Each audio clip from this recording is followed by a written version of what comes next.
They took it to a shop once, waited 3 days, paid $400 for what turned out to be a $40 sensor, and the check engine light came back on a week later. That was almost 20 years ago. They haven't handed their keys to anyone since. If that story made you wince, or if you know someone exactly like this, what you're about to hear might be the most accurate description of their inner world they've never said out loud. There's a certain kind of person who never calls a mechanic.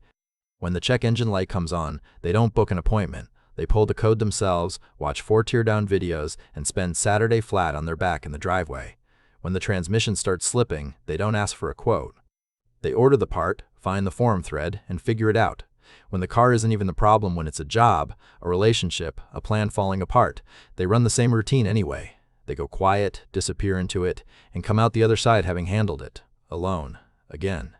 From the outside, this looks like competence, grit, maybe just a hobby. But underneath the grease and the socket set, something else is running the show, and it was never really about the car. The car is just where it's easiest to see. Psychologists have a name for where this starts, and it usually starts long before anyone's hands ever touched an engine. Picture a kid growing up around adults who couldn't be counted on, a parent who said they'd fix it and didn't, a house where asking for help got you rolled eyes instead of relief. The lesson lands early, and it lands hard. If you need something, you get it yourself. This is the signature of avoidant attachment. A child learns to mute their own needs because voicing them led to disappointment, so they adapt by needing less, or at least by performing that they do. Give that kid a garage 20 years later, and you can watch the whole pattern play out in real time. That kid grows up, and the coping mechanism doesn't retire. It just finds a new outlet. For a lot of these people, it's the car. It makes sense.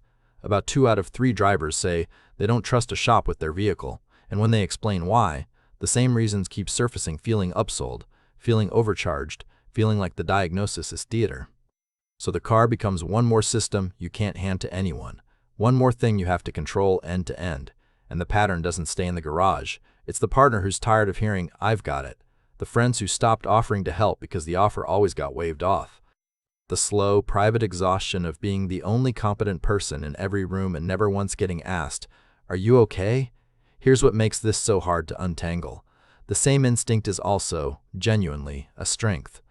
Psychologist Albert Bandura spent his career studying self-efficacy, the belief that you can handle what comes at you, and found it's one of the best predictors of resilience and performance we have. The car data backs this up in an unglamorous way. When people are asked why they maintain their own vehicles, saving money is the top answer, but self-reliance and independence come in right behind it. People who fix their own cars also tend to be more proactive. They catch small problems before those problems get expensive. This isn't a flaw dressed up as a skill. It's often a real one. The difference is what happens when the wrench isn't in their hand. Someone who does this because they love the puzzle can hand it off.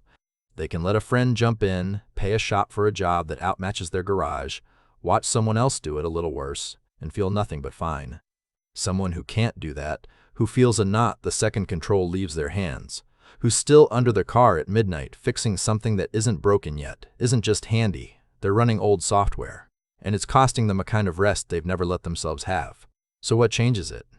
Not a lecture about asking for help that lands like a foreign language to a nervous system built for self-containment.